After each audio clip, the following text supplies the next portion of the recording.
18 past 8 on 3AW, and Phil, there's no star in Melbourne's past or present that we get queries about more than the next lady we're about to speak to. And I'm speaking of Shirlene Clancy. Good evening, Shirlene. Hello, Bruce. How are you? We're both very well, thank you. Hi, Shirlene. Lovely to talk to you, and we often bum shopping trolleys in Safeway together. We do, sir. Yes. Now, tell us about those wonderful days. Where did it begin for you? Was it the Penthouse Club or Sunny Side Up? No, I think it was Sunny Side Up. Actually, before Sunny Side Up, it was the ABC. Do you remember a show with, what's his name? Robert Peach and, goodness me, I can't think of his name, it's dreadful. Variety View. Ah, yes. That goes back a little bit. And Alf Spargo, who was the producer of Sunny Side Up, was sort of watching that show and rang and said, would you like to come and do an audition? So I started with Sunny Side Up once a fortnight, and then it became a regular thing. And from there, I went into Teenage Hour with Ernie Sigley and Heather Horwood, Gaynor Bunning, always. And it was a great association with Channel 7. And after that, became Penthouse Club.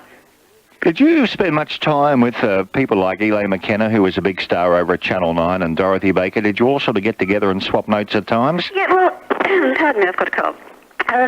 We used to sort of, in those days, as you know too, that you used to work just about every night, apart from the shows, and you sort of catch people on the roundabout, as you call it, and go around different shows, and you'd catch up with people like Dorothy and Elaine and all those people from that era, and they were great days, fantastic, really good. Shirlene, I always thought of you, and I don't know whether you intentionally did it or not, and I say it as a compliment, as Melbourne's own Teresa Brewer. Would I be right in assuming that? I don't know. I used to like Teresa Brewer, and I used to like the style of songs that she used to sing. But to me, you had a nice little balance of country and western and contemporary. Yeah, sort of. I like to be an all-rounder rather than just sort of, up-tempo songs all the time, although I used to do mainly up-tempo songs on Sunny Side Up, all the time. So, but Alf had his own way of doing things in the show, and that was my position there, to sing all the upgraded songs. And I think occasionally when I used to get out and sing a ballad or whatever, people said, oh, she can sing a slow song, can she? Now, Shirlene, I know for a fact that you don't only sing ballads and contemporary and rock and roll songs, but you also sang songs like this. Rising each morning with a shoe cleaning habit, give your shoes that lasting kiwi shine. Kiwi polish keeps them just looking like new. Kiwi polish safeguards every leather too. Kiwi shoe polish, black or tan, contains special waxes that get right into the pores of the leather, nourishing and preserving it, and keeping that new look on your shoes. Always insist on Kiwi, the quality shoe polish. Mike, you know what? I don't remember doing that. You did it. But I don't remember. That's crazy, isn't it? Yes. But over the years, you sort of forget what you... Of course.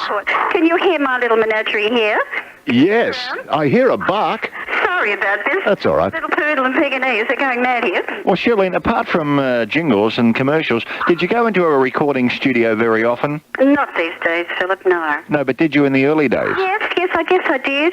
Do you remember a label, it's going back quite a bit, called Planet? Yes, we do. Was that King Crawford's label? That's right. Not a great deal, but I did a bit there, But I did mainly commercials and things like that, and, they were... I was only sort of thinking a few weeks back, what wonderful days they were. We sort of all took it for granted a lot. Don't you agree? Oh, yes. We were all so young, and so was the industry. This is, the whole thing was new. And you'd work for nothing, wouldn't you? Oh, goodness, yes. Just to be able to work was just sensational. But, when I think back that I could possibly get into a show like Sunny Side Up and become a regular, that was just absolutely marvellous. But the fact was, we took it for granted that it was just one of those things. But I was extraordinarily lucky. Shirlene, just give us a rundown, if you can, on the cast of Sunny Side Up. Oh, goodness. Well, naturally, Bill Collins, Sid Hayland, Sid Hollister, there was Maria, there was Phil Ruff, there was Neil Williams, Ron Lees. Goodness, this is all out of my memory. Yeah, good memory, though. Yes, but they were wonderful people to work with. Fantastic. And not forgetting poor honest John Gilbert. He was a wonderful man. But, it's amazing. You run into people now and you think that they'll revert back to Penthouse being your latest, regular show. But for some reason or other, most people will remember Sunny Side Up. And Bruce is so right, you know, everybody knows you and everyone loves you. People ask after you a lot, and people have even stopped me in the street and saying, is Charlene related to Jackie Clancy? Oh, yes, that was amazing. Of course, when Jackie was on air, what station was it? I can't remember now, with Bill Ackfield. You said, yeah. Yeah, and he used to sort of say, you know, that's my sister, that's my wife, that's my cousin. In the Finnish, people did not have a clue who I was, but the fact that we weren't related at all, that he told me several years ago that his name wasn't Clancy, it was actually Glancy, Glancy. And he said the fact was that many people would sort of think Clancy, so he just reverted to Clancy. So actually the name wasn't Clancy, it was Glancy. Well, we've learned something tonight on Remember When. Well, that's what he told me anyway. And yes, but he was a wonderful comedian too. Oh, yes, a wonderful man. Yes, really, really lovely. Well, it's been delightful chatting with you for a couple of minutes, Charlene. Thanks very much, Bruce. Because you're very much part of the Melbourne scene and very much in the heart of those television viewers of the past and present. Well, that's very nice. And I've got to say how much I enjoy your show. Thank you, Charlene. It's really terrific. I mean that sincerely. Are you still fulfilling singing engagements today? Just now and again, Philip. Not like I used to, of course, you know, but just now and again. And our wish is that your mother comes along well, too. We know she hasn't been too well of late, Charlene, and our thoughts and our prayers are with her. Thanks very much, Philip. I hope she gets really well soon. So thank you very much for your kind wishes. Well, as we're running a tape over this for you, Charlene, we will finish up with one of those jingles that you can keep and remember. Oh, thanks very from much. those old days. Thanks, Bruce, very much. Bye-bye, Charlene. God bless and thank you. Bye. Bye. Here's something I know will bring sparkle to lino. It's Shinoleum, the lasting shine. Easier and brighter, polish on floors. You'll be happy when you put Shinoleum on yours. The Shinoleum Shine is a wonderful shine. The perfect blend of waxes in Shinoleum gives your floors protection and a lasting shine. Shinoleum cleans as it shines. Buy Shinoleum. It's a Kiwi product. You're with Bruce Mansfield and Philip Brady For the first time in our lives, we're a success. on 1278 3AW. 25 past 8. She's always a bright, effervescent, bubbling personality, Charlene. Did you ever take her out? I think I did to a funeral. We didn't make it ever to a dance right. or the plaza, but we went to a funeral. Yes, I didn't ever go with Charlene. I went out with, you know, Panda and Elaine and Dorothy and Patty McGrath and the Luton Girls Choir at one time. Did you not take all them on all? the same night. Just one at a time? The Luton Girls Choir took out on a bus. I've taken out who were some of the Judith Durham. Judith Durham. Mm-hmm. Jan McGuinness. I remember Jan, yes. Jan Gash. Yes. Maria Venuti. Did you? Right. That's news to me. I didn't know you'd gone out with Maria. She's fun to dance with, isn't she? Oh, a lot of fun. Yes, I'll never forget that. You've done the traps in your time. Oh, yes. What happened to that little girl that the heart you broke in Los Angeles? Yes, all right. Susan. We'll go into that at a later time. Thank you. 26. Hello there. Have you made a will yet? If you haven't, take a moment or two to listen to this. I guess we never really thought about, you know, making a will or anything. Then Dad passed away. And suddenly it hit me that, well, we needed to plan for the future. I mean, I always thought Dad would be around forever. Anyway, we went to state trustees to make our wills. After all, they made sure that Dad's last wishes were seen to. Making a will is the only way to ensure that when you die, your assets will be distributed according to your wishes. State trustees' caring staff have the experience to give you professional advice in preparing your will according to your wishes. So, if you don't have a will, then telephone State Trustees today on 667 6444. State Trustees, the experts in personal financial administration. If you missed 3AW National Network News last week, you missed... I have absolute confidence in the staff of the Commission. I think they're a very dedicated and committed group of people. There was a breakdown between the Minister and the senior public servant, and the Minister makes the decision. Once the fire was extinguished, it was then discovered that 2 people had been killed as a result of the fire. We believe there is an historic opportunity right now to launch a process that can lead to a just and enduring peace and to a comprehensive settlement in the Middle East. 3AW National Network News. Now that's Talking Melbourne.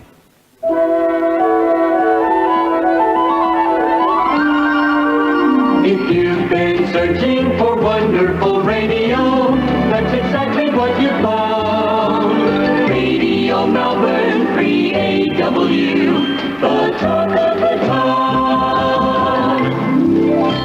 Coming up shortly, our classic comedy spot from the archives, some of the comedy material on record that you may not have heard for some time. 28 past 8, and we say hello to Carolyn. Welcome to Remember When. Carolyn? Hello, Bruce. Hello, Philip. Hello, Carolyn. How are you? We're great. How are you? Fine, thank you. I was just wanting to talk about the old days of, do you remember Powerhouse? Oh, down by the Albert Park Lake. Right. Yes. Keyboard? Keyboard, yes. And Elaine McKenna used to sing at Powerhouse. 431 St Kilda Road. That's right. Ormond Hall. Right. Opus. Yes. And after that, we'd all go and have a coffee at the Birdcage or Treble Clef. Treble Clef, I was waiting for that to rear its head. It was beautiful, wasn't it? Oh. Were you in the business yourself at the time, Carolyn? No, I wasn't actually. No. That's just you're mixing with a lot of people we know. Yes. But it was great fun. Sure was. They were the good old days, weren't they? Oh, gosh. We wore duffel coats and desert boots. I know. And all those things and twin sets. Yes. We didn't like those other people. You go to Jeannie's in Toorak Road and you could go out and you could spend about £5 and have a really good night out. That's right. Without a cost, and that would include everybody. You know who had the best bikinis? Paula Stafford. Oh, yes, she did too. That famous brand. Yes, and the best lollies were Jaffas. Yeah, and you'd roll them down the aisle at the movies. Coming home, I was coming home with a boy. He was only 15 years of age, and I was so frightened because I'd never been out with a boy before, and he bought me a box of Jaffas, and I spilt them all over Rittenley's railway station. It was so cold, and I was so freezing, and the poor devil, he paid, I don't know, about, it must have been 2 shillings or something for these Jaffas. They were too. And they were in an orange box with half an orange looking like a mushroom, and the stalk was a chocolate. And I was so embarrassed because it was a freezing cold night. I'd never been brought home with a boy before, and I was so nervous. And I spilled all the Jaffas all over the railway station. You should have picked them up, taken them home and washed them.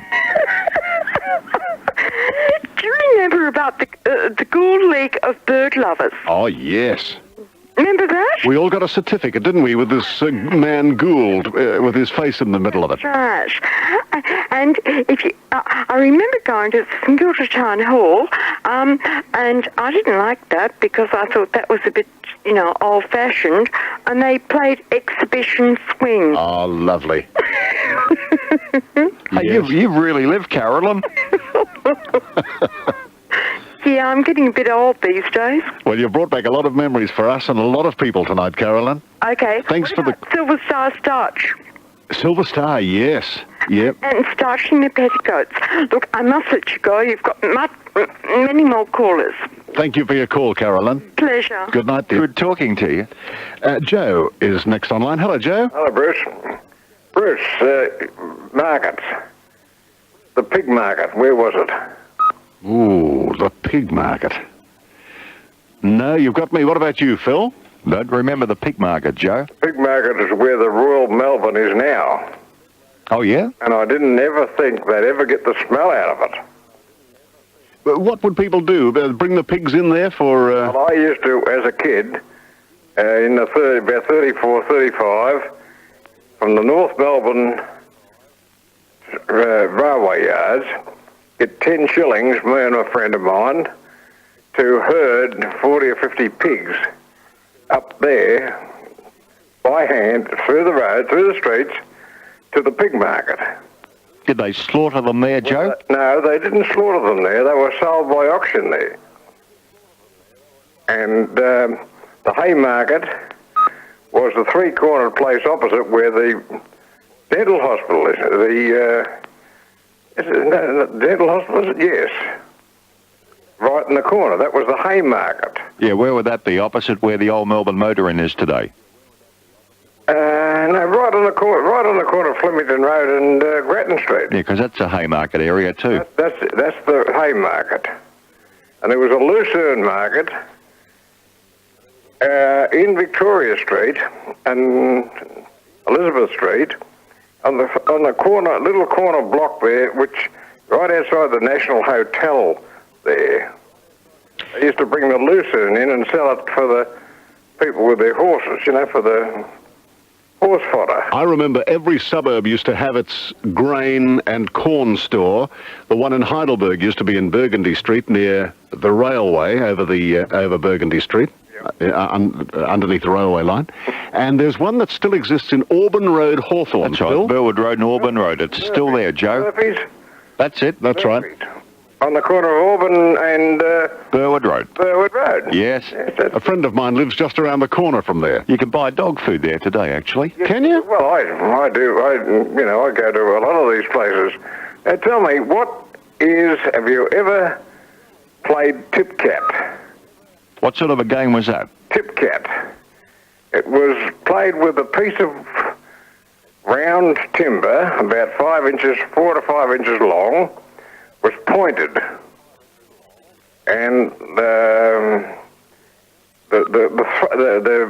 pitcher would throw it to a ring, which was marked out, 1, 2, 3. Now, if it went into 1, you had 1 hit at it. And you had a cricket stump in your hand. You hit it on one end and it would fly in the air and you'd hit it as far as it would go. And he had to judge how many paces where the cat landed to come back to where he was. And it was a marvellous game, well, in those days, about 1933, 34. It was a marvellous game because we didn't have anything else to do. You'd wonder why those games died out. I'm thinking of when I was young, Joe, we used to play hopscotch in the street, That's right. I have a Tip Cat here. It'd kill you if it hit you in the head. It was dangerous, but it's as granite solid it is. Yeah. All right, Joe, well, thanks for those memories of the grain stores and the Lucerne and the pig market.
Neil Mitchell bursting into song at 20 to 9 in the morning. No, but this time of night, as we remember, it just lets it, it comes out so naturally, doesn't it? One of our very good mates is 65 today. Any idea who that is? Ooh, give me 3 clues, Phil. He's married to Val Gillet. Oh, well, I'd get it in 1. Yeah, Murrayfields is 65 today. And the Queen Mother, Queen Elizabeth, the Queen Mum, is 91 years of age today. It's also the birthday of Reg Grundy, comedian Frank Rich, Sir Harry Lauder was born in 1870. You remember Sir Harry? Oh, yes. The patent was issued for the first buttonhole sewing machine on the 4th of August 1863.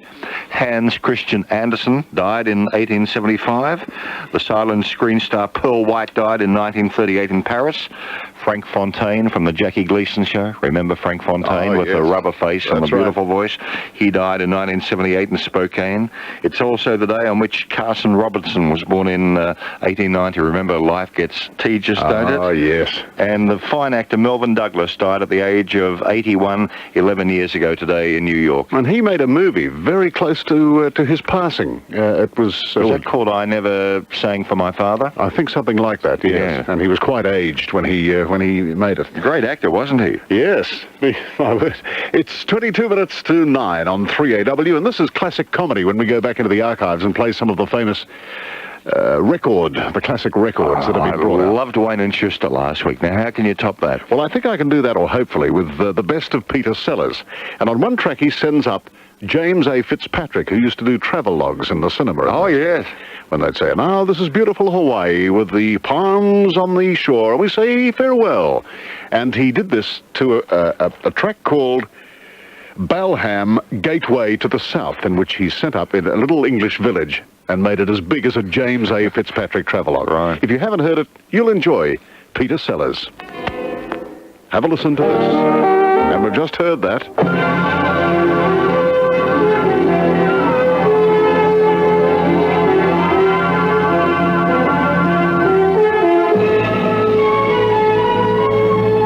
Balham, gateway to the south. We enter Balham through the verdant grasslands of Battersea Park, and at once we are aware that here is a land of happy, contented people who go about their daily tasks in truly democratic spirit. This is busy High Street, focal point of the town's activity. Note the quaint old stores whose frontage is covered with hand-painted inscriptions, every one a rare example of native Balham art. Let us read some of them as our camera travels past. Cooking apples, Joyce Eaters. A song to remember at the Tantamount Cinema. A suit to remember at Montague Moss. Motions conducted with decorum and taste. Strike tonight, bring your own paper. Rally Thursday, Berkeley Square. Viscountess Lewisham and Mrs. Gerald Legg. Up the ruling classes. This shows the manifold activities of Balham's thriving community. But in quiet corners, we still find examples of the exquisite workmanship that Balham craftsmen have made world famous. Toothbrush holesmanship. On my porch, I carved the little holes in the top of toothbrushes. It is exciting work, and my forefathers have been engaged upon it since 1957. The little holes in the top are put in manually, or in other words, once a year. I recently had the honor of demonstrating my craft before the owner of ours. He stopped by one day for a couple of words. I did not understand either of them. So much for Balham's industries. Now let us see a little more of the town. Here is the great park covering nearly half an acre. This is where the children traditionally meet by the limpid waters of the old drinking fountain. A drinking fountain that has for countless years across the vast aeons of time given untold pleasure to man, woman, and child. Beside this fountain, donated by able Councillor Quills as long ago as 1928, the little ones sit around a trim nursemaid and listen spellbound and enchanted as she reads them a story. With one bound, he was by her side. Nora felt his hot breath on her cheek as he ripped the thin silk from... We are now entering Old Balham. Time has passed by this remote corner. So shall we.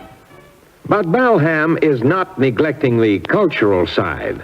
This is Eugene Quills, whose weekly recitals are attended by a vast concord of people. He has never had a lesson in his life.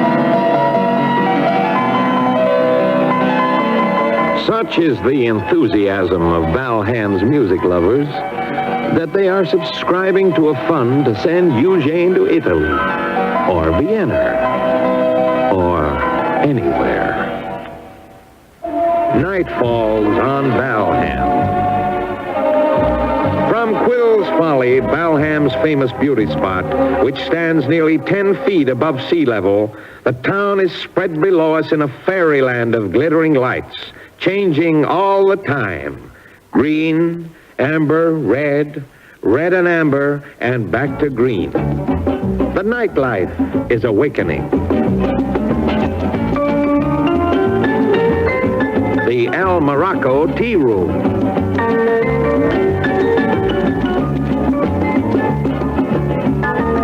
Hey, miss. Yeah, what do you want? Pilchards. They're off, dear. Baked beans? Off. Oh, meatloaf salad? That's off, too.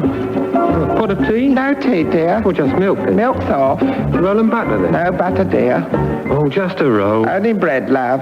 I might have just as well have stayed at home. Well, I don't know. It does you good to have a fling occasionally.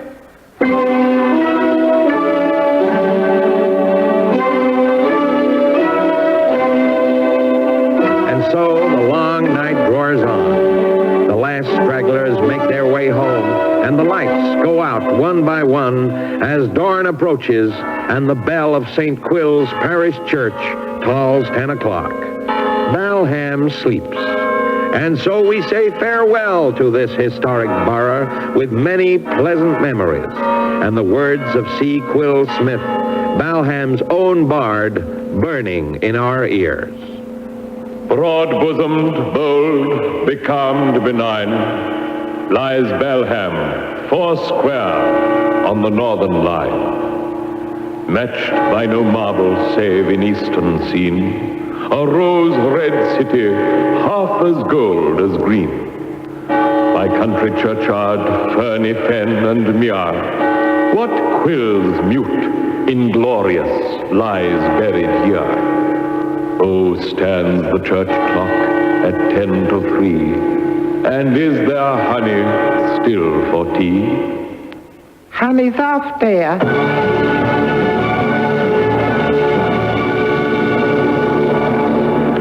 Oh, did you enjoy that, Phil?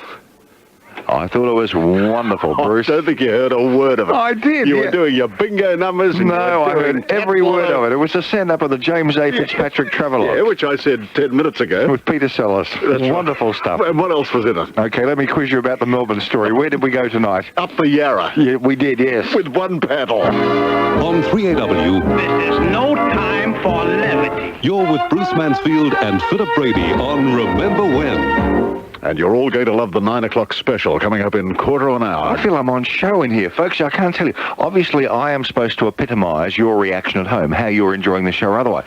I'm not even allowed to scratch my nose or lift an eyebrow or anything. Bruce says, you don't like this, do you? I'm saying, yes, I'm loving every minute of it.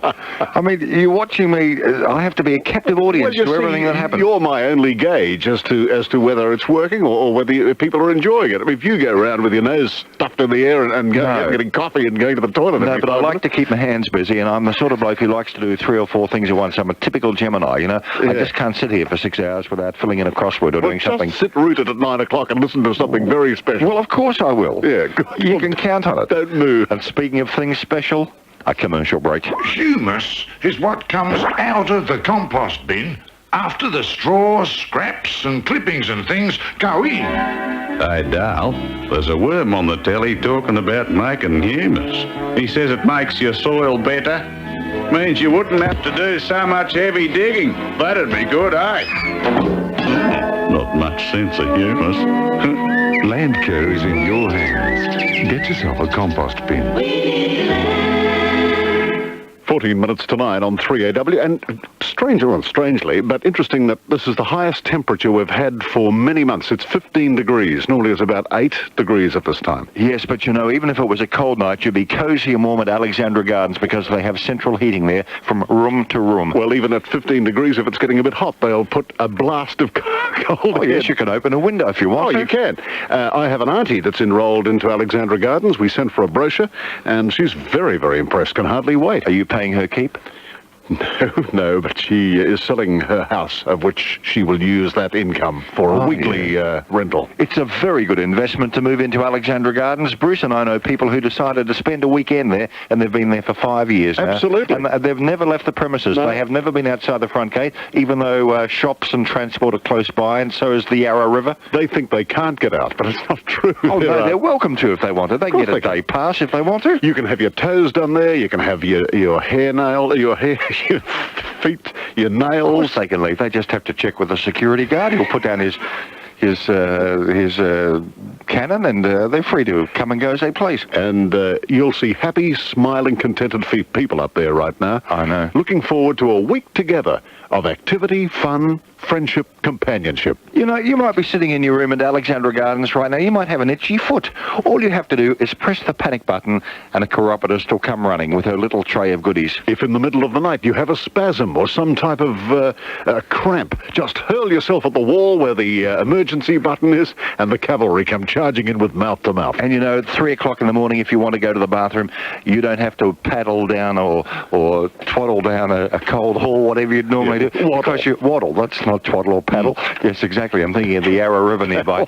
Because you see, you've got your own ensuite facilities. It's wonderful. It's like being in a lovely motel. Go to the toilet, of course, but leave the door open because most emergencies occur in there. Look what happened to Roy Orbison and Elvis. They both died in the Julie bathroom. Anthony. So take care. And be very careful at Alexandra Gardens when you're eating your food that you don't choke, because look what happened to Mama Cass, Tommy Dorsey, and the vocalist Skinny Ennis. Don't go on with that, everybody. Look, but the fact of the matter is, if you'd like a brochure, just ring them on 842-9971. 842-9971. Yes, you can twaddle out to Alexandra Gardens anytime you like at 42 or Warrandyte Road in Donvale. It's beautiful.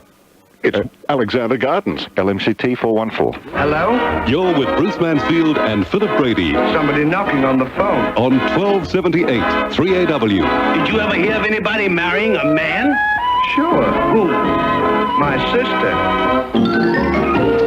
3AW Melbourne, the talk of the town. Coming up soon, Strange But True, and then at 9 o'clock, our wonderful radio drama in the 9 o'clock special. Yes, one of the very first movies I went to at the Metro in Collins Street was an MGM musical late in the 1940s, and the movie was called Three Daring Daughters. And this is a song from that picture.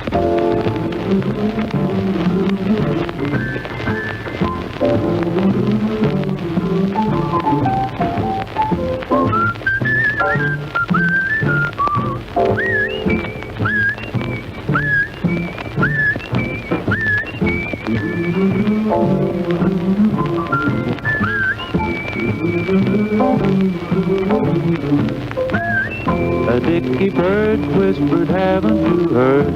Spring is here, spring is here, spring is here. A little crow sang a happy hello, my favorite time of the year. A little frog sang a song on his log, lose your blues, lose your blues, lose your blues. And you and I fell in love and replied on hearing the dicky bird's news. If you have to look around to find a reason for such a wonderful thing, you can blame it on the sentimental season. Falling in love is done in the spring. The bobolink looked at us with a wink. Had a boy, had a girl, nothing wrong. When you're in love, you'll go swinging along, singing a dicky bird song.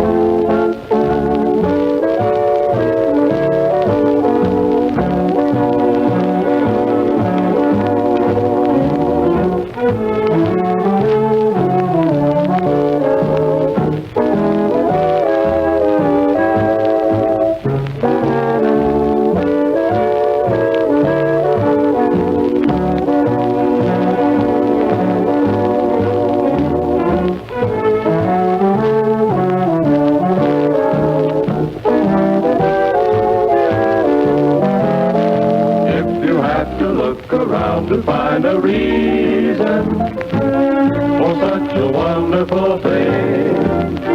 You can blame it on the sentimental season. Falling in love is done in the spring. The bobolink looked at us with a wink. Had a boy, had a girl, nothing wrong. When you're in love, you'll go swinging along, singing a dicky bird song.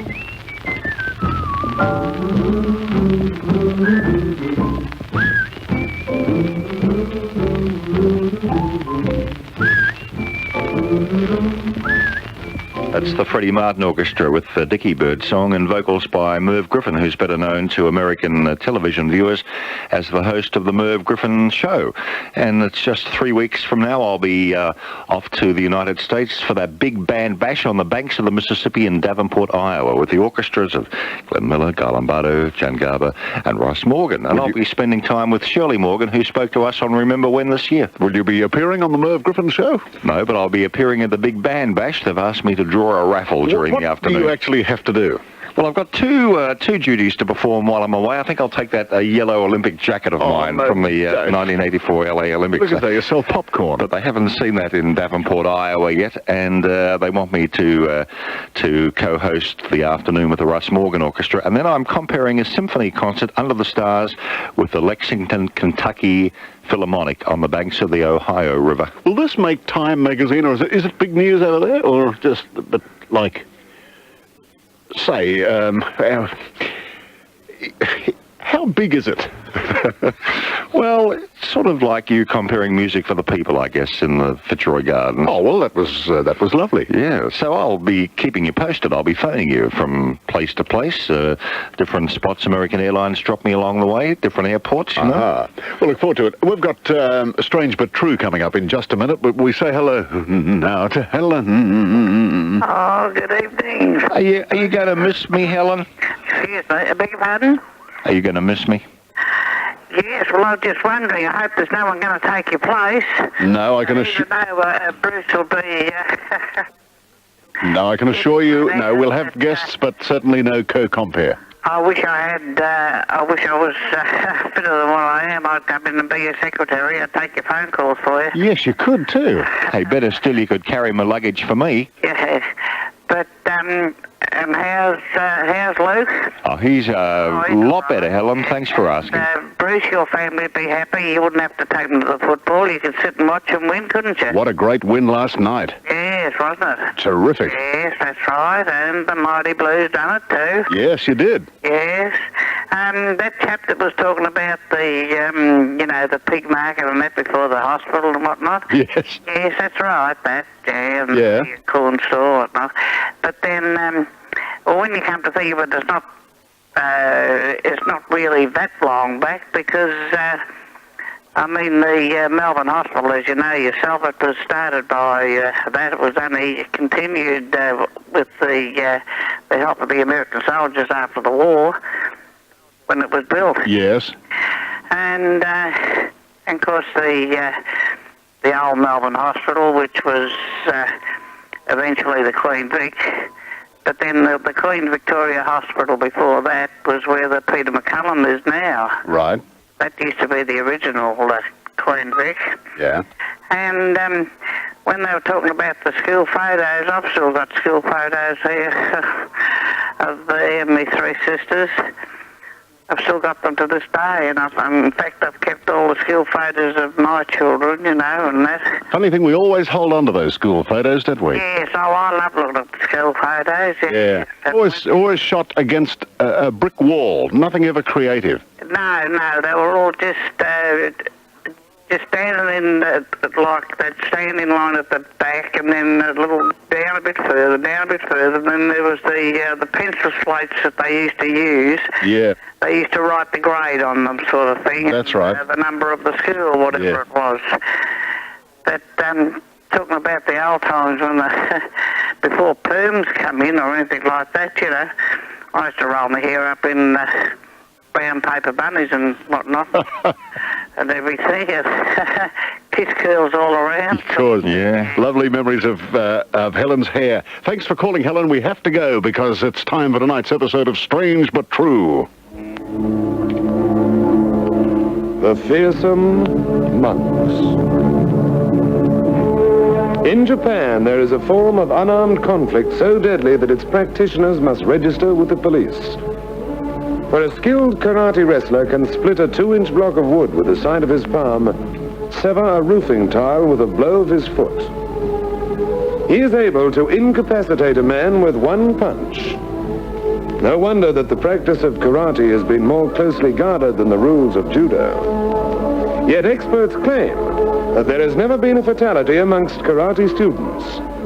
Self-discipline inculcated with every step, for the wrestler has to learn to pull just short of the point of contact. Yet, this sport, if it may be called such, arose from the most peaceful religion of all. In the year 1500, the monks of Chun were troubled when their members were constantly attacked by highwaymen while on pilgrimages through Japan. Master, the monks fear to visit the shrines. They dread going beyond the walls of the monastery. 2 of our brothers have been found cruelly murdered at the side of the road.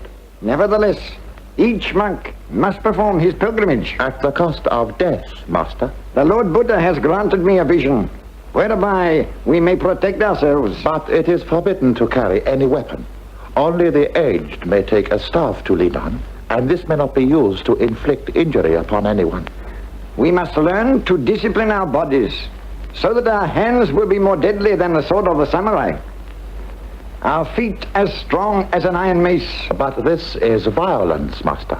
A man may use his hands to defend himself, brother. No one's hand can stand against a sword. With discipline, the mind can leave this world of illusion and seek a greater reality.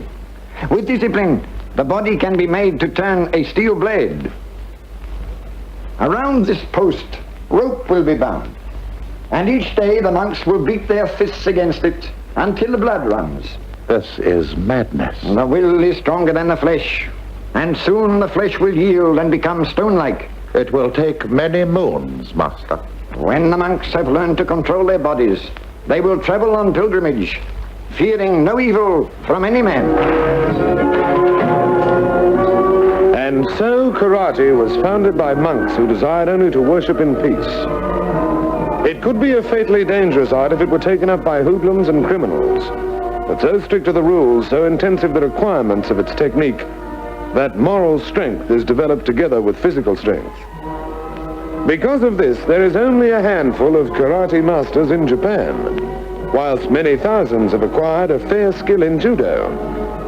Yet it is known that only a bullet can stop a karate wrestler. On 3AW, you're on Remember When with Bruce Mansfield and Philip Brady. Now, 3AW National Network News.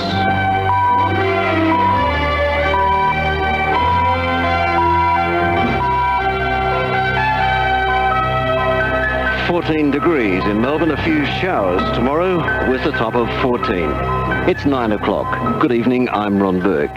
In this news, a successful rescue operation from a sinking ship off the South African coast, nurses talking industrial action, and in football, an angry outburst by Richmond fans. South African Air Force helicopters have rescued the last stranded crewman from the disabled Greek liner Oceanos moments before it rolled onto its side and appeared about to be sinking. An Air Force spokesman says pilots flying against gale force winds plucked about 180 passengers and crew from the wallowing ship. The 12-hour air and sea rescue operation began when the 7,500-ton cruiser broadcast a Mayday message this morning our time saying the engine room was flooded. A state government plan to employ untrained personal care attendants in nursing homes has nurses threatening industrial action. Starting tomorrow, a series of stop-work meetings will be held at all hospitals in the state to allow nurses a vote on the issue. Secretary of the Nurses Federation, Belinda Morrison, says she'll be recommending members take industrial action. She says her members are horrified at the thought of untrained people performing nursing duties. Because of the effect that this will have on the public standard of health care in this state, Nursing is about total patient care. It's caring from somebody from the top of their head to the bottom of their toe, I guess. Well, I don't believe the public would want untrained people doing that. Finance Minister Tony Sheehan says state government spending will be slashed by $600 million in the coming state budget. Mr. Sheehan says the biggest cuts will be in transport, with health and education to suffer the least. The minister is confident the cuts won't result in massive industrial action by transport unions. I've met on a number of occasions with the transport unions, and Peter Spiker's working through the issues pretty effectively with them, and we'd hope to minimise any disruption to services or any major disagreements over the shape of the budget. A Thai Airways International Boeing 747, which lost parts of its engine exhaust cover soon after takeoff from Sydney, has been grounded for repairs. The Bangkok-bound flight left Sydney yesterday with 185 passengers on board and showered inner suburbs with small metal fragments, but no one was injured. Passengers were unaware of any problems with the aircraft, which landed safely in Bangkok. The New South Wales government has defended its plan to introduce squads of civilian police for duties including beat patrols. The volunteers, who wear full uniform and have the power to arrest, are the brainchild of that state's police minister, Ted Pickering. Melbourne's weather mostly cloudy with a little rain developing. Cool tomorrow with a fresh gusty northerly wind. Tuesday, Wednesday and Thursday, the prediction is for windy days with showers and tops of about 13. On the bays, north to northwest winds increasing to 30 to 35 knots tonight, then to 30 to 40 knots tomorrow, tending west to northwesterly. Waves rising to 2 to 3 metres, and the forecast temperature range an overnight low of 11, a top tomorrow of 14. It's 14 degrees in Melbourne. I'm Ron Burke, 1278 3AW. Back now to Remember When with Bruce Mansfield and Philip Brady.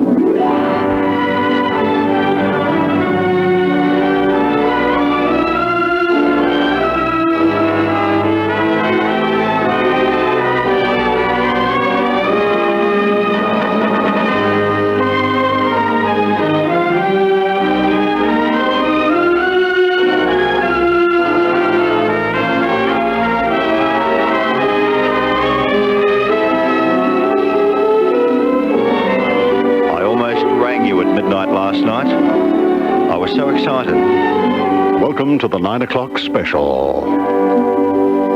I was sitting at home last night playing some old 78s, and suddenly this record was on my turntable. London Playhouse by the New Century Orchestra, conducted by Sydney Torch. Yes. On FDH Mood, and I was so excited I almost called you, but it was midnight. I decided to hold off my excitement till tonight at 9. I thought I had this exclusively. I thought it was one chapel record that I could claim to be my own. Now, there's a little piece out of mine, but I still get most of it. It's lovely, isn't it? Oh, it's beautiful. It's the haunting Lux Radio theme. Oh, yes, the London Playhouse. That introduced the Sunday night Playhouse for an hour. Yes. Let's hear more of it, please. Well, we're into the boring part, but enjoy this.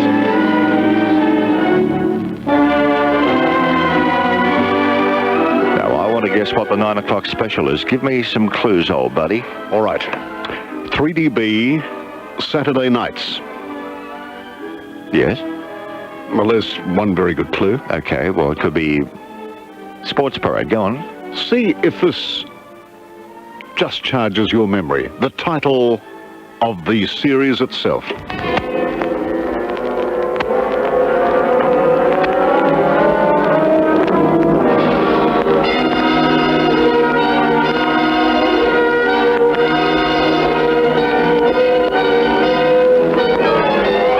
This is Henry Simon, bringing you another story from my files here at the Missing Persons Bureau. In these stories of the Missing Persons Bureau, dramatized for Henry Simon by Ross Napier, names and addresses have, for obvious reasons, been changed. I want you now to dim the standard lamp in the corner, have just the Bakelite box illuminating the room, and let the theatre of the mind take over as we bring you radio at its best. Address unknown. The Missing Persons Bureau in London from the mid-50s. Henry Simon is played by Lionel Stevens, Paul Studdy, Hart Maguire, and the narrator is Don Crosby. Also in the cast, John Tate, Winifred Green, and Queenie Ashton. And a special guest appearance by Neva Carglin. And I'm sure that's charging your memories at the moment. Have you ever heard of it? Oh, I remember Address Unknown, Saturday nights on 3DB. Yeah, only because I told you. Yeah, well, let's hear it. Well, it's an episode we must listen to so we can comment as it goes along. Oh, well, we will. And it's a half-hour episode which we're going to break in half, are we? That's right. And we'll play the second half at 10 o'clock tonight. Yeah, so for people who don't hear this, we'll also replay edited highlights after the 10 o'clock news, won't we? Yes, a little bit. Like we did last week for Consider Your Verdict. All right, let's take you over now to the Missing Persons Bureau, London, and some wonderful radio, Address Unknown.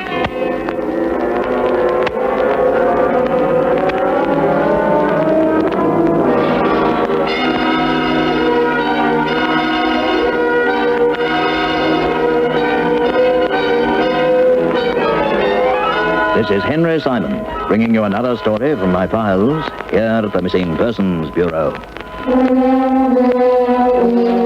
In these stories of the Missing Persons Bureau, dramatized for Henry Simon by Ross Napier, names and addresses have, for obvious reasons, been changed. What do you think of it so far? I think I heard that bit before. Yeah, well, I just played it as a teaser. I can hardly contain myself. Well, you wait till it gets in, and we've got to listen to the story intently as we... Don't send me up. No, I'll be making notes. All right, we don't have to make notes. I might even have nightmares after this. We will be back to Henry Simon at the Missing Persons Bureau, London, in a moment. I'm Neil Mitchell. Last week we had the only radio interview with the sacked head of work care. We let you ask John Hewson direct about the consumption tax, and we were first to talk to the 92-year-old father. This week, the first anniversary of Joan Kerner's rule. What has she achieved and where has she failed? We'll have an inside look at Marilyn Monroe's relationship with the Kennedys, the Melbourne kids who are champion cooks, plus a special report on the airline price war. Is it all just a big con? Your town, your voice. Talking Melbourne with Neil Mitchell. Weekdays 8:30 till noon on 1278 3AW. In one moment, the search for James Rothwell Sutherland. Address unknown.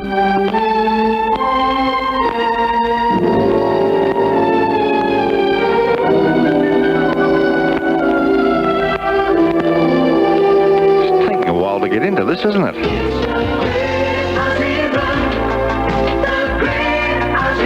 The Great Aussie Run begins on August 6th. To pledge your support for the runners and help Cystic Fibrosis Associations throughout Australia, call the 3AW Great Aussie Run hotline on 827-7698. Supported by the Metropolitan Fire Brigade and 1278 3AW. Caring for the community.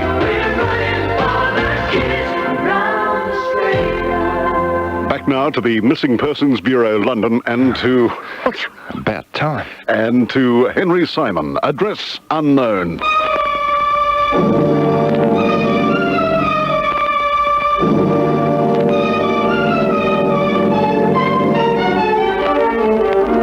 And here again is Henry Simon.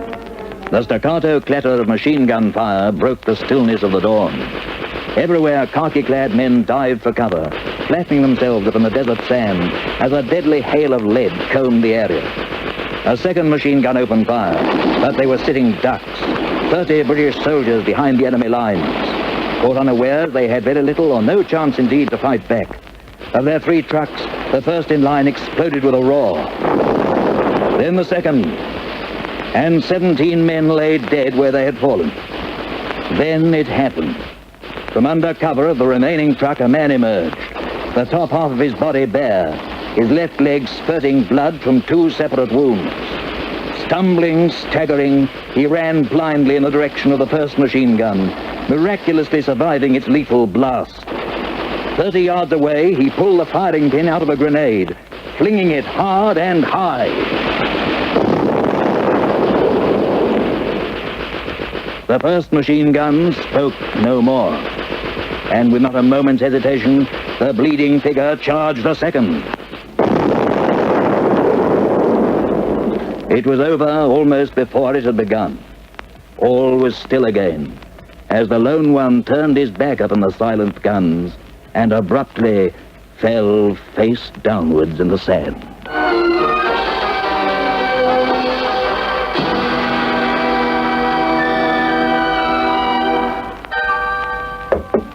Yes? You sent for me, Major? Yes. Come in, Lieutenant. Sit down, sit down. Thank you, sir. Well, how is he? He'll pull through. Fine. And the leg? It's been removed. There was no hope of saving it. Completely shot to pieces. How he kept on as long as he did, I'll never know. A very brave young man. I've never seen a braver one, sir. Without any doubt, he saved the lives of 12 men, mine included. At the same time, putting 2 machine guns out of action? If I hadn't seen it with my own eyes, I'd never have believed it possible. He ran straight at them, sir, directly into their fire. It's a miracle he's alive to tell the story. A miracle and nothing less. He'll be cited, of course. To my way of thinking, there's no medal big enough. There is one, perhaps. I'm recommending him for the Victoria Cross.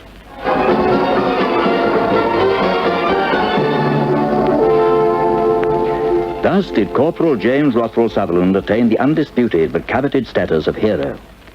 Invalided home minus a leg, he was duly summoned to Buckingham Palace, where the Victoria Cross was pinned to his chest by the King. His feat was practically described in the newspapers, and for a brief period in those dark days of war, he became a celebrity. Indeed, it is said that he was accorded more tributes and feted more lavishly than any VC winner before or since. It was, therefore, not very surprising that I remember his name so well when it was brought to my attention some 6 years later, in the August of 1948, by a caption in the Daily Chronicle. VC winner disappears.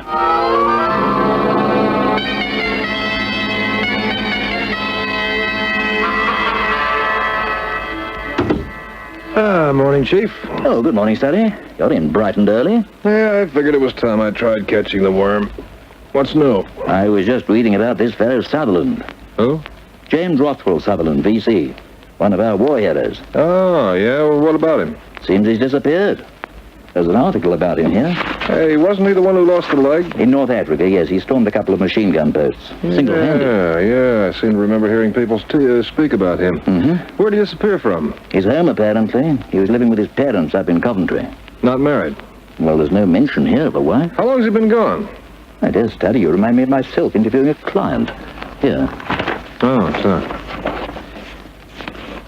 Yeah, 7 months, huh? Father's appealing for anyone who's seen or heard of him to come forward. Looks like a job for us. Maybe we ought to offer our services. We've got more than enough jobs in our hands as it is. Not canvassing for more. Which reminds me, you promised to let me have that Matheson report this morning. Oh, yes, so I did. I've got it drafted. I'll get Pauline to type it out. After putting the newspaper aside, I duly forgot all about James Rothwell Sutherland and his reported disappearance, until a week later, when I was given very good cause to recall it. Yes? Mr. Simon? Yes? Please forgive the intrusion. There was no one in the outer office, and I saw your name on the door. My secretary's at lunch. Oh, well, I wonder if you'd be so kind as to spare me a few minutes. Certainly. Sit down, won't you? I'll just close the door. Oh, thank you. Sutherland's my name, Frank Sutherland. I'm here about my son, Mr. Simon. You may have heard of him. James Rothwell Sutherland. He was a VC winner in the last war.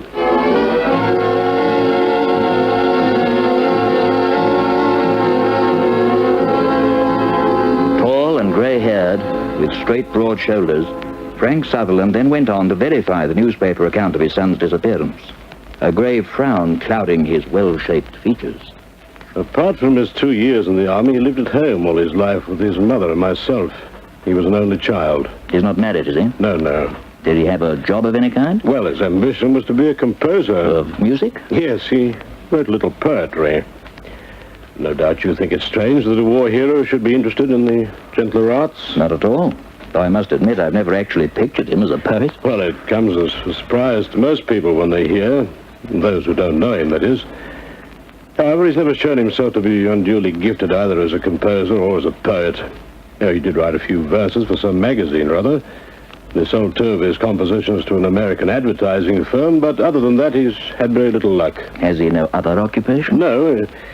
Being a moderately wealthy man, he doesn't really need one. His grandmother left him quite a large sum when she died, most of which he's since invested quite wisely, as it happens. I see. The fact is, Mr. Simon, we're very concerned about him, his mother and I.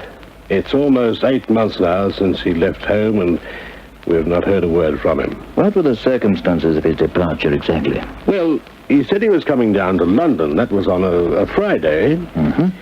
He was to return on the Monday. But he didn't, eh? No.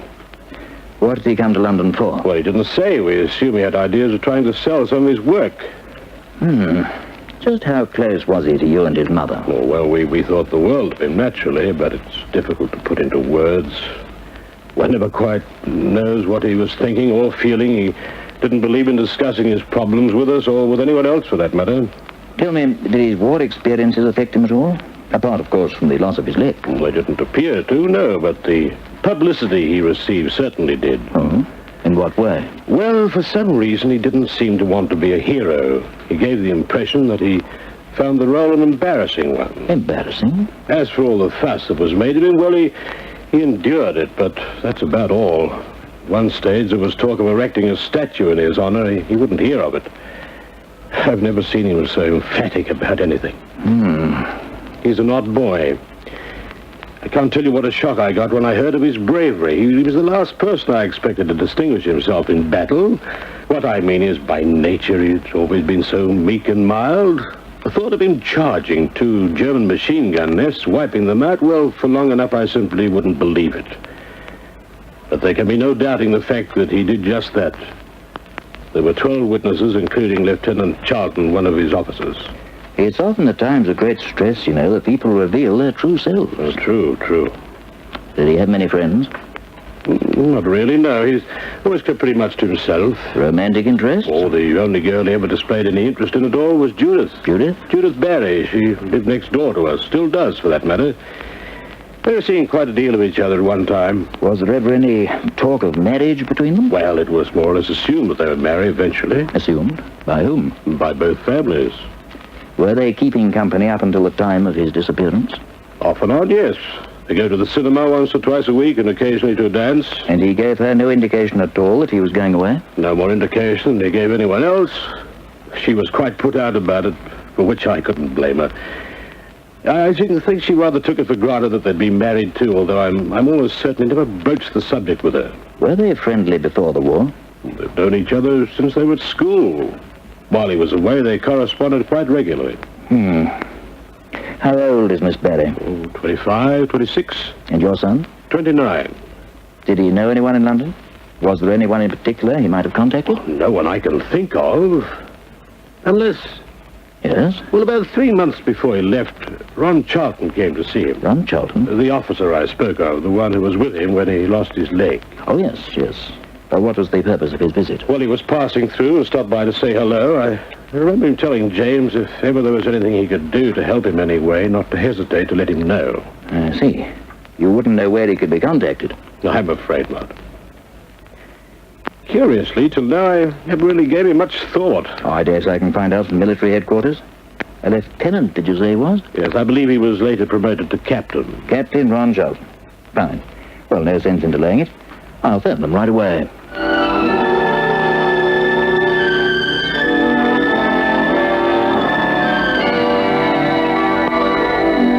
At military headquarters, I spoke to Major Ralph Thomas, who had rendered us invaluable assistance in the past, and who, on this occasion, was swift to come up with the information we required. Namely, that the former Captain Charlton was residing at an address in Braithwaite Road, Claxton. Accordingly, I instructed Studdy, who later, that same afternoon, was redirected by Charlton's wife to an office in the city, where he was employed as an accountant. That's right, Mr. Studdy. We were cut off behind the Jerry lines, 30 of us. I was in command, and as it was, we lost 17 men. But if it hadn't been for Sutherland, we'd have all been wiped out. Apart from that one incident, what kind of a soldier was he, generally speaking? That's the astonishing part of it. Yeah? Up to that time, I'd always regarded him as the world's worst.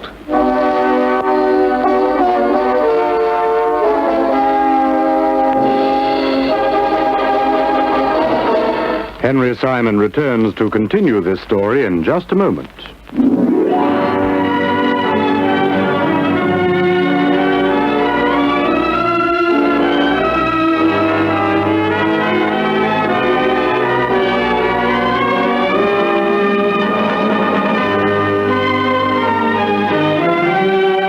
fascinating story. What goes on behind enemy lines? Yeah, and you know, you would think that this story, An Address Unknown, was set during World War II. In reality, that's what went on in Burke Street on a Saturday night.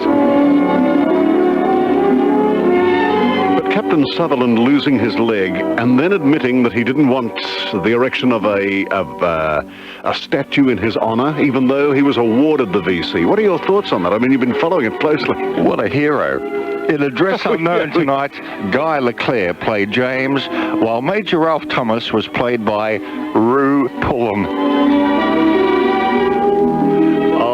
I haven't heard was it Rue Pullen or... Rue Pullen, I knew that'd bring a smile. That's What a lovely. wonderful actor. I haven't heard Rue Pullen's name. And what about when the leg came off and blood started spurting everywhere? I thought Sister Carmen was going to run into the room. Well, she's in it later on. But it's a very dramatic piece, and wonderfully, it's a complete episode, and we'll play the second half of it after 10 o'clock. Oh, it brought a lump to my throat. Well, it didn't need to, because, he was the worst soldier, admitted by the accountant. I know, what a cad. What a bounder. He wasn't a bounder, he was a very fine man. Yeah, allegedly. A bounder, a cad. But a one-legged soldier, you think you'd be able to find him somewhere in a repat hospital throughout England somewhere. Oh, yes, it made me think of Hopalong Cassidy. Well, we'll be back to part 2. I'm glad you're enjoying it, with the Saturday night feature on 3DB, Address Unknown. You know, it was this one-legged soldier that inspired Rolf Harris to write Jake the Peg Leg. Nothing to do with it.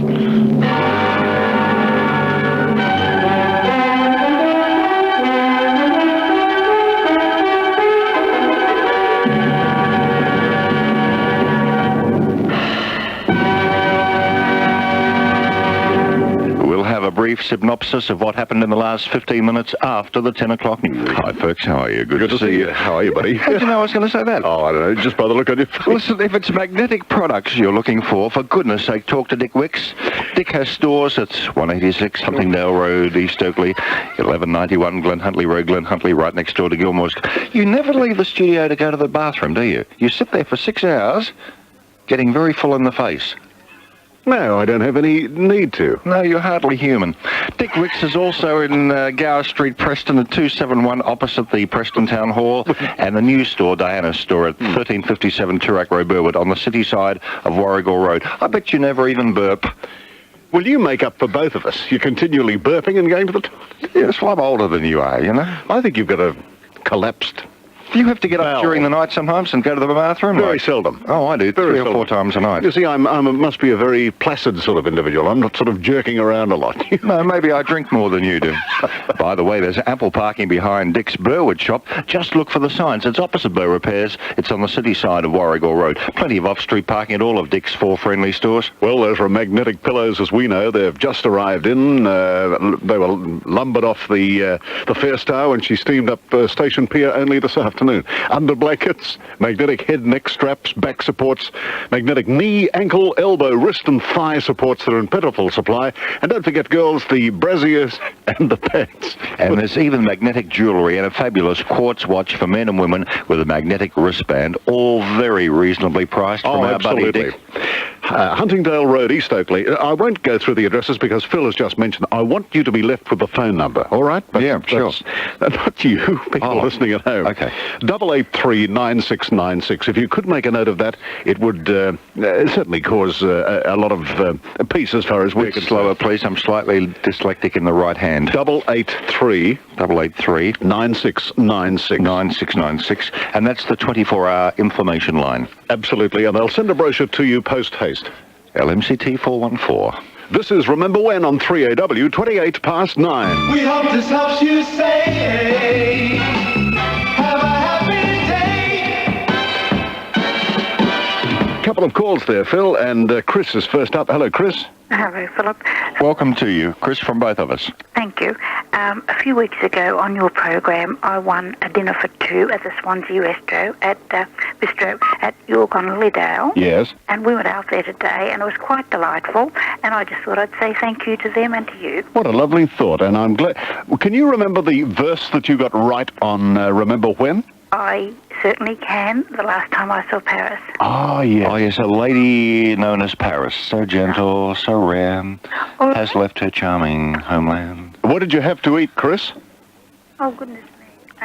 Anyway, it's not important. Yeah, it was very nice. We had steak, we had avocado, seafood. Oh, lovely. Very nicely presented, I thought. Oh, that's nice. Thank you for ringing. Bye-bye now. I appreciate that call, and I know Wally Elms and Greg Elms up at the York on Lilydale. Oh, Wally's a terrific bloke, isn't he? Wonderful fellow. Hello, Dorothy. Hello, how are you, Philip? We're great, Dorothy, both of us. Thank you. On the 6th of May 1957, which was my birthday, that was the first night in Melbourne tonight. Were you watching that night? Of course I was. A lot of people didn't have a television set on the 6th of May 1957. Well, we did. And apart from that, I found can you remember when the closure of the TIV? Oh, yes. Well, Bruce and I decided that was probably in the mid-60s. Oh. Dorothy? Yes, mid to late 60s. Well, I've got a program here. It's called Chez Paris, and Judd Lane was in the cast. Right. Didn't we also ascertain Tommy Trinder did the last show there, Bruce? Yeah. Well, Tommy Trinder's in this one. Right. And I thought that was more mid-50s. And it's got the date, the 29th of October, but it hasn't got the year. Uh-huh. Which is very unfortunate. And I think when you go to America, you should take that see-through toga with the laurel leaf around the head that you did in a skit with Buster Fidesz. Yes, I wonder if they're going to appreciate Macbeth in America, Dorothy. I love that. I can still visualise that with Buster Fidesz there sitting with a black veil over his head, and you with this toga with the laurel leaf around your head. They were always dressing me up for some reason. I wonder why. I don't know, but Bruce and I, for many a year, played the clown at Channel 9. Oh, and would you believe I've got the thing here, the stalls and that at the TIV was 15 shillings. Yes, well, that'd be the equivalent of about $1.50 today, wouldn't it? Good on you, Dorothy. Nice memories of the TIV. Thanks for ringing. Barry is next. Yes, Barry?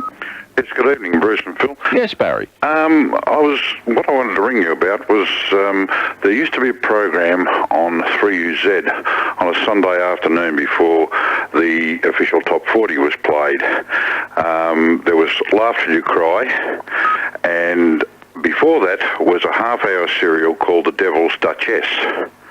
Do you know anything about it? I can't remember that. I remember Laugh Till You Cry, and I remember the Top 40, because I'd go in there with Brian Taylor. He was a neighbour of ours, and I'd sit there and watch him doing it. But do you remember The Devil's Duchess? Yes, it was terrific. I think, Barry, it was a Donovan Joyce production. The Devil's Duchess, about the same time as Dossier on Demetrius and Madame Bovary. Ah, wonderful. Now, it went for about 6 months, this program. It turned out in the last episode it had all been a dream. Is that right? That's right. My mother and father listened to it constantly, every Sunday, for weeks and weeks and weeks, and we had to keep quiet. We were told we had to keep quiet while it was on. And what a letdown in the last episode to find out it was all she'd been dreaming it. That's right. Yes, that's right. I always feel if I go to a movie or I read a book and it turns out in the last sequence that it was a dream, I feel I've been had. Yes, so do I. So do I when I go to the pictures or watch a television show and it's all a flashback. Yes, that happens, doesn't it? Yeah.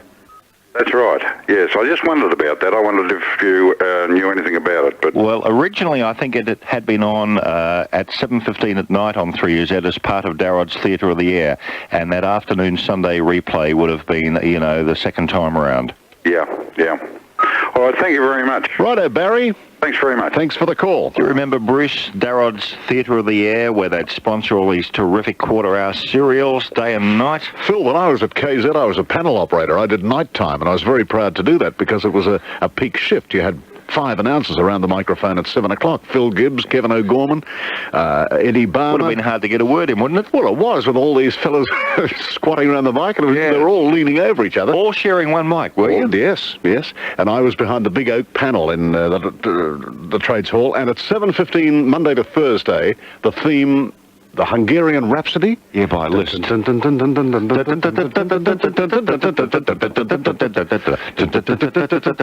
you'd fade that for the announcer who'd say, and now it's time for Darrod's Theatre of the Air, and up with the theme. That was on every station, Every wasn't it? station that used the theme. And then the message came in from Darrod's The Style Store in the heart of Burke Street. And I forget the serial that I played at 7:15, but... was it the Lilliamdale Affair? It could have, but I think it was something like that. Convict Girl starring Marcia Hart. It could well have been. Or Dossier on Demetrius. Yes, well, that was KZ's property in those days too. Yes, and they used to finish off by saying, for greater value on the air, as in the shopping centre. Yes. It's Darrod's The Style Store. That's in right. the heart of Burke Street. Yes, yes. I impress you sometimes, don't I? Well, I'm the bloke who tonight remembered Rue Pullen. Oh, that was a beauty. And Bacteria Bill. Bacteria Bill was even... I've done very well tonight. Was better than Rue, really. Thank you. It's 26 to 10. Parental vigilance was not relaxed even when sufficient social graces had been acquired and the offspring could be trusted going out. Surveillance continued. Lee Gordon in the 50s brought wild acts like Eddie Cochran and Little Richard to Australia. That was when we began to escape Australian suburbia. And maybe the start of the rot that we're experiencing now. Parking places were hard to find. The police felt quite free to come along and shine a light on you in the back seat. They often did to you, I suppose. Oh, if you'd park around the boulevard late at night, definitely. Lovers Lane there, yeah. If you looked young, they'd send you home and threaten to tell your parents. The Christmas delivery, the postie always came in for a drink.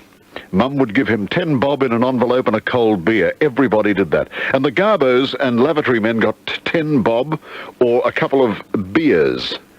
You got your garbage, or worse, spilt over your drive if you didn't. Presents, rather than peace on earth and goodwill to all, were the point of Christmas for children. You started off with a postal note for 2 and 6 from your auntie. And as you got older, you moved up to 5 bob and then 7 and 6. After you were 12, it settled on 10 bob. You might get a quid when you were 15 or 16. A postal note inside a Christmas card was the acceptable gift from your auntie or uncle. And did your parents hang up pillow slips for you on Christmas Eve by your bed? Remember Dad putting up bags around the fireplace. Yeah. Did he dress up as well in case you saw him? I think he did, but I never let on that I knew it was him. I'd rather you went back to Lee Gordon for a minute, because if you remember, in those days, there'd be about 4 big stars on the one show, Bruce. You know, you'd go along and you'd see Guy Mitchell and Artie Shaw and Stan Freeberg and Frankie Lane all on the same bill.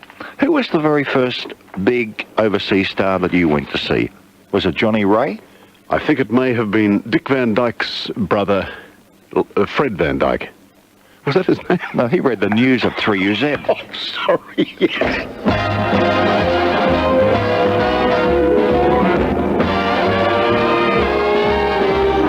Radio Melbourne 3AW.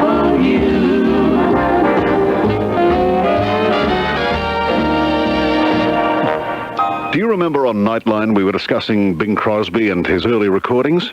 Yes, I do. I don't know how the conversation came up, but earlier last week we played Bing's very last song, which was Once in a While, which he recorded 3 days before his death. Right. And you were talking about his early recordings that same week. I think you talked about Mississippi Mud. Thinking that was his first recording. Well, that was his first big success with the Rhythm Boys, wasn't it? Mm-hmm. But in fact, if we go back to October the 18th, 1926, this is the first time Bing went into a recording studio with the Rhythm Boys and sang this song.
She's got a smile, you walk a mile to see.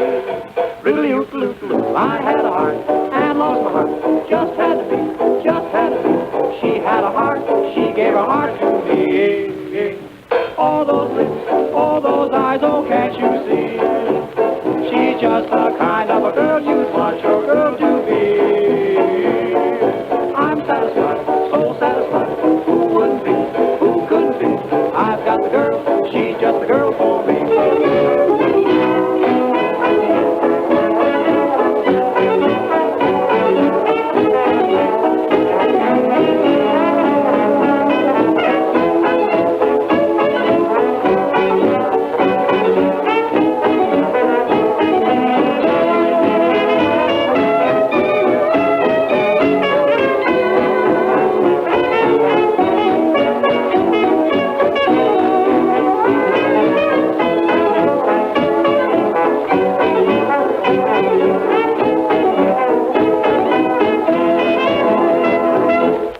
I've got the girl from October 1926, the very first time Bing went into a recording studio for a career that spanned 51 years. And the ironic thing was, as we mentioned the other night, that recording was made on the 18th of October 1926 and Bing was buried on the 18th of October 1977. It's 51 years later. It's almost eerie, isn't it? Now, while I'm in the States, I'm borrowing a video camera and I'm taking it to the Holy Cross Cemetery in Culver City, close by MGM Studios, to do some video for you of Bing's gravestone. Oh, that's lovely. Well, I'm smiling with affection for the love that you have of myself and Bing, but I don't necessarily would like to watch a video. No, there'll be no souvenirs this trip, but there will be some video on my return. And Bing is buried very close by his good friend Pat O'Brien, the actor. Ah, yes. And also just a couple of graves away from Bela Lugosi.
That's the brand that you should choose. On 3AW, you're with Bruce Mansfield and Philip Brady on Remember When. Now, 17 minutes to 10. Let's take a couple of calls. Hello, Jeffrey. Yes, Bruce. Yes. You're talking earlier about the Tivoli, Melbourne. Yeah. Right. The Tivoli closed in, now I can't give the exact month, I think it was May 1964. And it was closed by the late Jimmy Edwards. That's right, he had the euphonium out with him, didn't he? I think so. I happened to be in the last night audience, as a matter of fact. And I think, from memory, Channel 2 had their cameras there. Tell us what the show was like on that last night at the Tiv. Oh, blimey. You're going back a bit, mate. I can't remember for sure, but it was a darn good evening.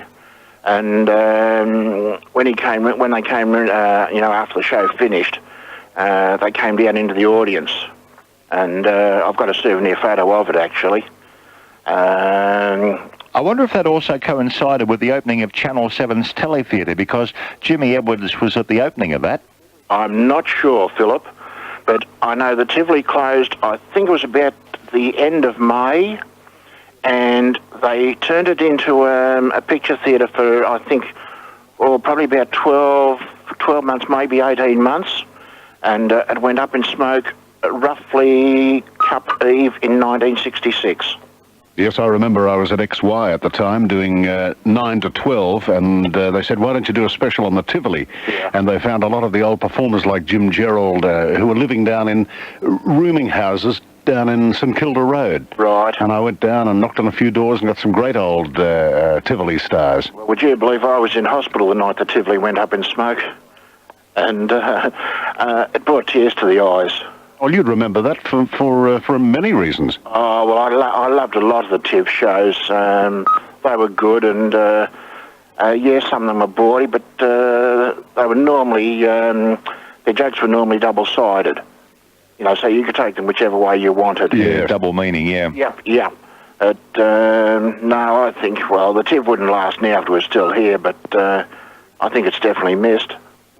Yeah, I'm sure. Bruce, is the old Plaza Northcote still where it always was? I'm not sure because about that. that. Was the home of vaudeville for many years too. Yes, it was, and home to a lot of early Channel 9 personalities. Like Joff Allen. Yeah. That'd be going Rosie. That'd be going back a bit, wouldn't it? Yes. The Plaza Northcote, even Graham and Bert did pantomimes there. Oh, Frank Wilson, your mate, was out there? Oh, my buddy, yeah. Yeah, well, I upset Jimmy when he came back. He came back and did a show at the Comedy with Eric Sykes, and happened to meet him out in the foyer before the show, and I said to myself, I said, you're not going to close the Comedy, are you, Jimmy? And he looked at me and said, what do you mean? I said, well, the last time you were out here, you closed the TIV, didn't you? Anyway, the rotten sod, as soon as he got on stage, he said, incidentally, for one gentleman in the audience asked me, am I going to close the Comedy? He said, no, I'm not. I thought he used, you know. Yes. But, what was he like as a fellow? Was he a nice enough chap? Jimmy? Yeah. Oh, terrific, mate. I loved his work on Take It From Here. I never saw him in the flesh. Yeah, well, I managed to have a pen on me for some strange reason the day that we saw him at the Comedy, and I've got the autographed program with both Jimmy and Eric's signatures. Lovely to have, Jeff. Oh, for sure. So, but as I said, I can't give you the exact date on the Tivoli, but I mean, I could dig the program out and find it, but I can't give it to you offhand. Yeah, well, you were part of Melbourne's history, Jeff. Yeah. Being there on that last night. That's for sure. Where do you live, Jeff? Me, down in Mentone. Can you get up to Ivanhoe to get a nice box of chocolates? I could probably organise it, Bruce, yeah. All right, just hold the line and I'll tell you what to do. Terrific, thanks, mate. Thanks, Jeff. Just hold on. Hello, May. Yes, Bruce. How are you? Very well. Welcome to Remember When, May. Thank you very much. I've listened a lot, but I've never rung you before. But I'm going to solve the whole thing about the Tivoli Theatre. Yeah, you tell us. We were at the last night, my husband and I, and it was announced at the end of the show that they would have a souvenir for everybody. The ladies, I don't know who, in the dressing rooms or something, had prepared a souvenir of a couple of feathers or bits of ribbon or something out of the clothes that had been worn and were in the dressing room, just little pieces. And on it was tied a card which had souvenir of the final night, Tivoli Theatre, Melbourne, 2nd of April, 1966. I'm glad you told us, mate, because so many people ask us about the last night of the TIV. Well, that is the last night, a final night, Tivoli Theatre, 2nd of April, 1966. And I suppose television killed the Tivoli. I don't know, really. I suppose it did. But anyway, that was the last night. And Jimmy Edwards was on, but I can't tell you any more about the show. Right. Oh, well, I can't remember any more about it. Now, did you know before you walked in that night that the Tivoli was closing down? Oh, I couldn't tell you. Or was it only announced after the show? I don't know, really. No, I think it was announced beforehand, but I wouldn't say that for gospel. And had you gone there a lot through the years? Yes, to see all the shows, yes. We went to all the shows at the Tivoli. What, did they change the show, what, about every 3 months or so? Oh, sometimes more often than that. Sometimes I think it was about 6 weeks. And I remember one of the longest running shows, May, was a thing called Hell's a Poppin'. yes, now I don't know that we saw that one. I don't remember. That seemed to run for years. I don't remember seeing that particular show, but I guess we did because we went to most of them. Well, it seems, Bruce, that most of the artists who came out to the Tivoli were from England, not so much from America, because we're talking about Jimmy Edwards, we're talking about Tommy Trinder. That's right. Yes, I don't know why that is. But thank you for those memories, May. It was lovely of you to ring in tonight and share them with us on Remember When. We're taking to the news year of 1941, and the headlines from January the 1st. Australia, the payment of income tax by instalments, is introduced for the first time.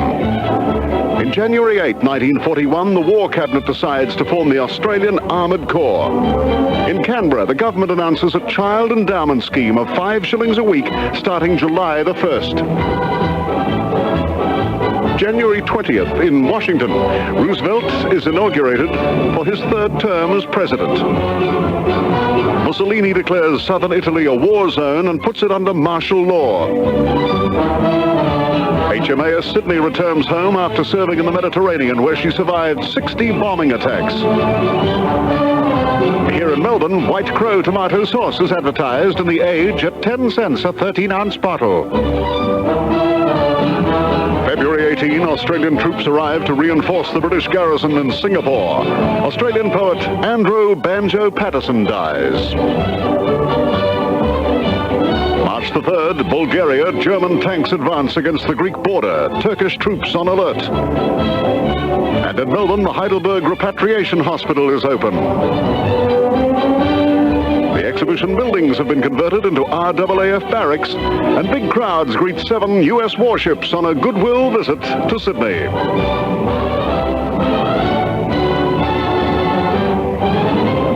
This music is the Val Morgan slide advertising for the Captain of the Guards. And whenever they'd lose a slide for a product, they'd put up a slide, black and white, that read, "Stand by, this announcement will interest you." That's right.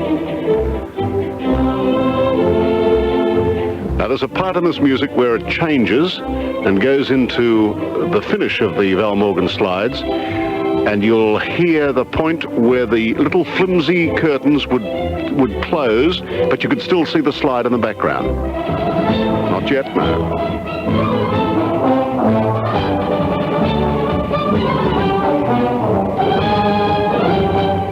Ice creams, lollies, taxis, free screen use. Wipers, screen use. Here we go. Now the flimsy see-through curtains are closing. And shortly the big velvet drapes will close, just the floodlights on the stage illuminating the velvet.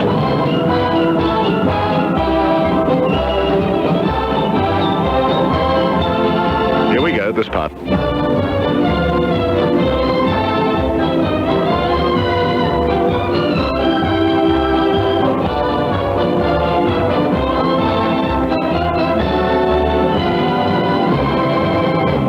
At 8 minutes to 10.